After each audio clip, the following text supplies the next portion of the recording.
tener a Beatriz Sarlo. ¿Qué tal, Beatriz? ¿Cómo le va? ¿Qué tal, Nelson? Buenas noches. ¿Cómo vive todas estas cosas que están pasando? Bueno, este es el día a día, pero uno vive en general con un plazo un poco más largo esto. Y el plazo es el que parece ser el descenso inevitable de la Argentina, la decadencia inevitable en un plazo, digamos, que quizás sea en años, de la Argentina. Hay algo que no puedo dejar de pensar. La Argentina comenzó el siglo XX entre los 12, 13, 14 países de la parte de arriba de la tabla en el mundo. Y lo termina en ese mismo puesto, digamos, abajo. Es decir, que es la historia de una decadencia que tiene que ver sin duda con los gobiernos, que tiene que ver con la política y también tiene que ver con cambios en la producción, cambios en lo que nosotros producimos y la importancia que producimos y la importancia de lo que produce otros países. Es decir, quizás tiene que ver también con golpes de la mala suerte, sí, claro, en el nivel de la producción y en el nivel de nuestras materias primas que los gobiernos no supieron enfrentar, pero que quizás fueran inevitables. Pero lo que yo veo, en efecto, es un país en descenso y los números nos lo dicen. La Argentina era el país más alfabetizado de América Latina hasta la década del 60, el más alfabetizado. Y hoy tenemos a la mitad de los chicos de 15 años fuera del colegio secundario y muchos de ellos sin haber terminado la escuela primaria. Es decir, que esas marcas se pagan a largo plazo, dado que el colegio secundario es casi el umbral mínimo para entrar en el mundo del trabajo. No estoy diciendo el umbral mínimo para ir a la universidad, es casi el umbral mínimo para entrar en el mundo del trabajo. Beatriz, ya son 9 meses de cuarentena. Su vivencia personal y su evaluación de lo que se ha generado. Mi vivencia personal es que en la Ciudad de Buenos Aires, usted me pregunta porque no puedo tener otra información. Mi experiencia personal, ciudad que camino mucho, es que la gente crecientemente y desde hace muchas semanas ha tomado la calle para hacer sus movimientos cotidianos, para hacer sus compras, incluso para pasear, para decirlo de algún modo. Yo misma paseo, para decirlo de algún modo, por la calle, una calle muy central de Buenos Aires que queda muy cerca del lugar donde yo tengo mi estudio. Esa es mi vivencia cotidiana, pero lo que uno no ve, porque eso no puede formar parte de la vivencia, son las consecuencias de los primeros meses del enclaustramiento. ¿Cuáles fueron las fobias? ¿Cuáles fueron los miedos? ¿Cuáles fueron las ideas equivocadas que estuvieron metiéndose en la cabeza de la gente? No porque nadie las metiera, sino como entran las ideas, que entran no porque nadie las meta, eso es tener una idea conspirativa de la cuestión, sino porque la experiencia pone ideas, imágenes en la cabeza de la gente. Es decir, ¿cómo va a ser de aquí en más? Yo me pregunto cómo va a ser de aquí en más la vida de los viejos. Van a seguir viviendo aterrorizados porque son el primer foco sobre el cual las bacterias del covirus o lo que fuera el covirus se tira sobre ellos, o van a recuperar esa cotidianidad que por lo menos los viejos de capas medias tenían. ¿Cómo va a ser la vida de los jóvenes? ¿Cómo se va a recuperar el cuerpo a cuerpo? Va a llegar un momento en que el cuerpo a cuerpo se va a recuperar. No podemos vivir 15 años dándonos codazos. Es muy interesante porque Beatriz, por supuesto, lo sabía, la organización del programa, pero es todo el hilo. Con Gabriel Rolón vamos a hablar precisamente de esto. Y qué interesante que Beatriz Sarlo lo ponga como relieve de una de las cosas que ella evalúa de la pandemia, ¿no es cierto?, de la cuarentena, que todavía estamos viviendo, ¿no? ¿Cómo lo ve el gobierno? Bueno, le tocó un momento terrible, es decir, llegar al gobierno, llegar al Estado con Cristina Kirchner detrás, lo cual ya es una pesada carga, digamos, pero llegar por los votos que le transfiere Cristina. Es decir, no es que Cristina es la pesada carga porque no hizo nada, le transfirió los votos con los cuales Alberto Fernández pudo ganar bien, no muy holgadamente, pero bien una elección. Llegar al Estado, al gobierno con eso. tener un ministerio donde no toda es gente de Alberto. Uno podría decir, Cafiero sin duda es de él. La primera persona que yo vi cuando entré por primera vez a las oficinas de Alberto Fernández, mucho antes que soñara ser presidente, fue a Cafiero. O sea que Cafiero sin duda es de él, pero puede haber mucha otra gente que no lo es y que son ministros o ministras que él recibió como pago del paquete de votos que recibió. Es muy difícil armar gobierno de ese modo. Uno podría decir, bueno, él sabía que esto iba a ser así. Y es cierto, él sabía que esto iba a ser así. No podía fantasear, conociéndola él a Cristina mejor que lo que nos conocemos nosotros, no podía fantasear que Cristina se iba a Cuba a visitar a la hija y se iba a pasar 6 meses en las Islas del Caribe. No podía fantasear eso. A Cristina le puede gustar mucho tener plata, pero lo que más le gusta es tener poder. ¿La carta de Cristina qué significa? La carta de Cristina significa: yo estoy acá, querido mío, y no te olvides que yo soy la que juzgo a tus ministros y ministras, a tus funcionarios y funcionarias. No sos vos el que le pone la puntuación en el fin de semana o en el fin de mes. Soy yo la que los juzga. Es decir, que ella puso de alguna manera en situación de prescindibilidad a quien se sintiera aludido, y es obvio que se sabe quiénes son los aludidos, puso en situación de prescindibilidad eso, porque Cristina escribió esa carta y la hizo pública. Porque si uno quiere, pensamos, se puede influir de muchas maneras. Claro. Se puede decir, bueno, nos vamos a sentar a conversar y yo te voy a decir, Alberto, que vos llegaste acá con mis votos y que yo estoy dispuesta, si no se cambian algunas cosas, a hacer valer mis votos. Se puede hacer eso, una larga conversación, una larga discusión política. Lo que más bien me parece que es debilitar un gobierno es mandar una carta pública en Twitter. Realmente. ¿Es un gobierno débil el de Alberto Fernández?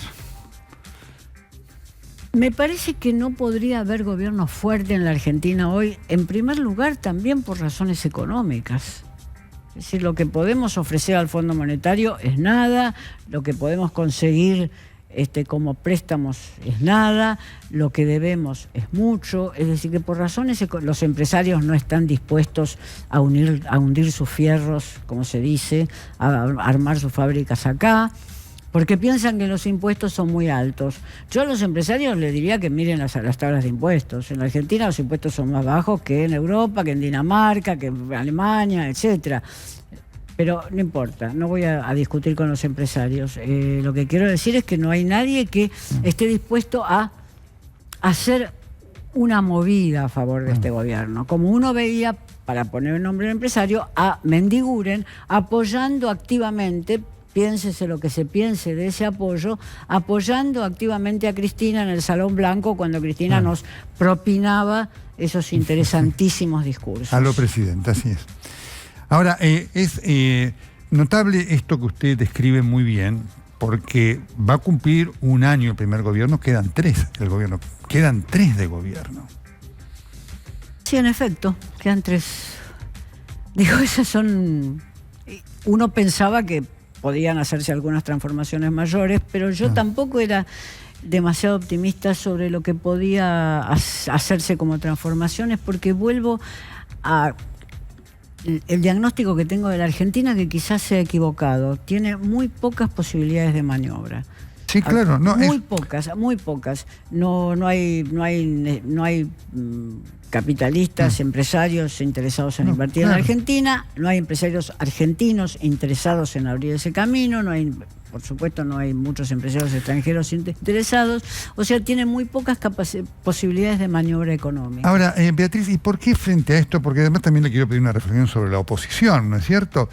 Digamos, en esto que un país fraccionado, lo gobierne Macri o Cristina, más allá de que no tiene futuro como país. ¿Por qué entiende usted que además Alberto Fernández lo verbalizó eso? No siquiera intenta concretarlo. No podría contestar esa pregunta. Porque ¿Le llama la atención? Me llama la atención porque esa pregunta tendría que contestarse con los límites políticos, ideológicos y de capacidad de decisión de quienes son funcionarios, representantes y hasta presidente de la República. Yo creo que quizás el último presidente que tuvo capacidad de decisión y sabía que estaba apoyado por una fracción de su partido, por lo menos por una fracción de su partido, fue Néstor Kirchner. Después de ahí, los apoyos fueron apoyos fraccionados. Aunque Cristina podía desfasarse Virgen de Luján y hablar ante multitudes, no tenía el apoyo político dentro del partido peronista y fuera de él también en parte que tuvo Néstor. Ese fue el último presidente. La muerte además también nos juega en contra.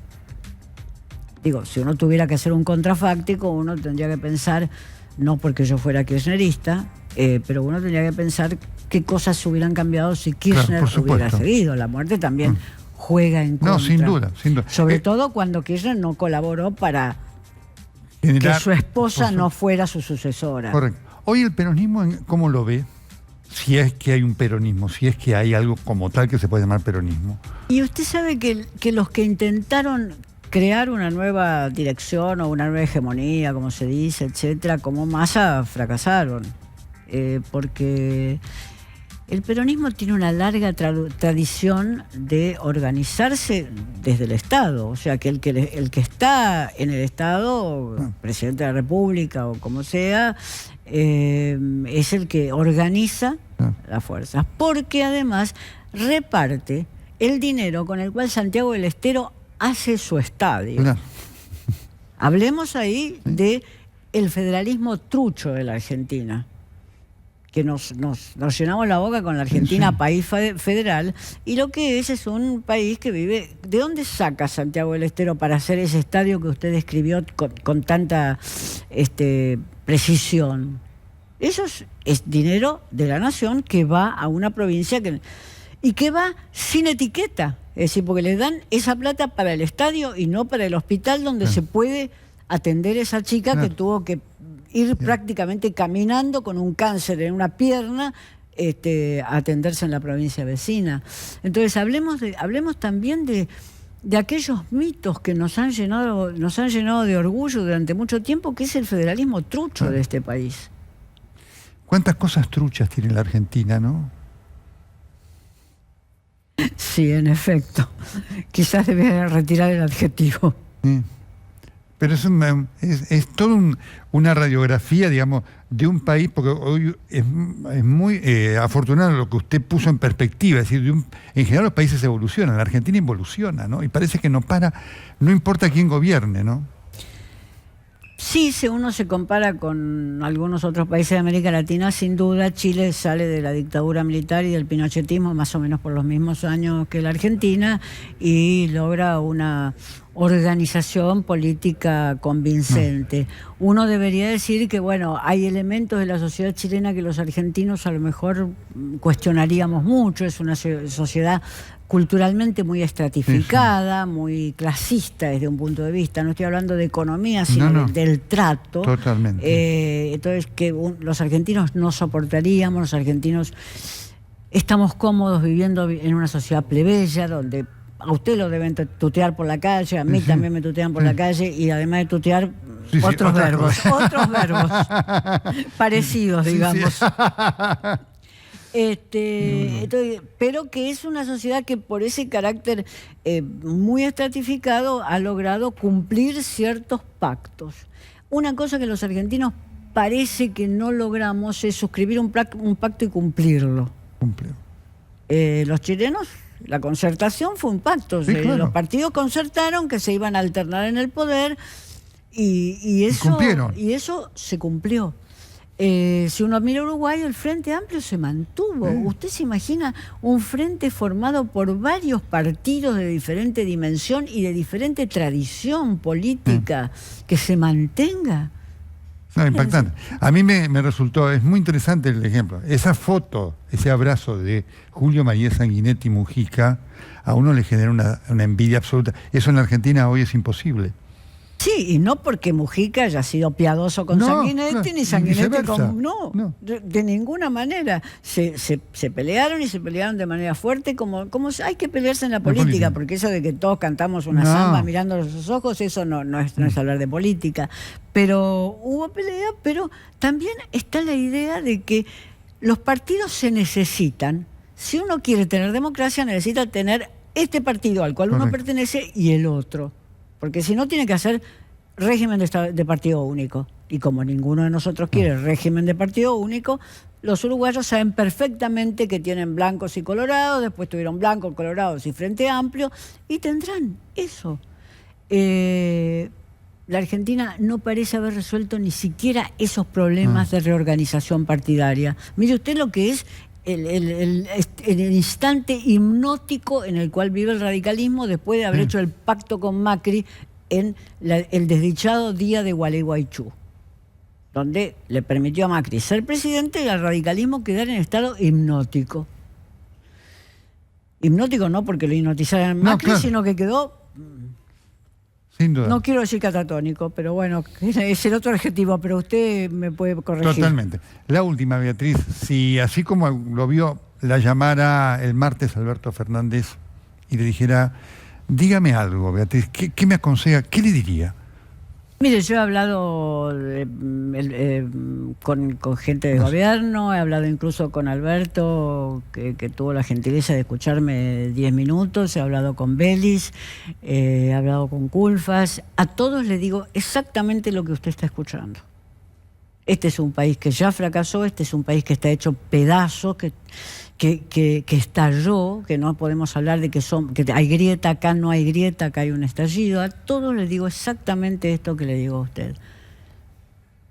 Si sirve para algo o no sirve para nada, no lo sé, pero uno tiene el deber de la verdad cuando habla con un político, cuando habla con un funcionario o cuando habla con un ministro. Es difícil decirle la verdad, ¿eh? Pero bueno, por ahora no... Por ahora escuchar. No, digo, es difícil, no porque la tendrá, es difícil hacerles, decir la verdad en el sentido de que hacerles entender la verdad, ¿no? Yo creo que hay políticos que la entienden. Ese Duhalde es un político que la entiende. Cuando Duhalde está diciendo acá se viene una guerra, lo que está poniendo en escena es una amenaza de estallido, que puede ser no bajo la forma de la Guerra Civil Española, pues ya no hay eso.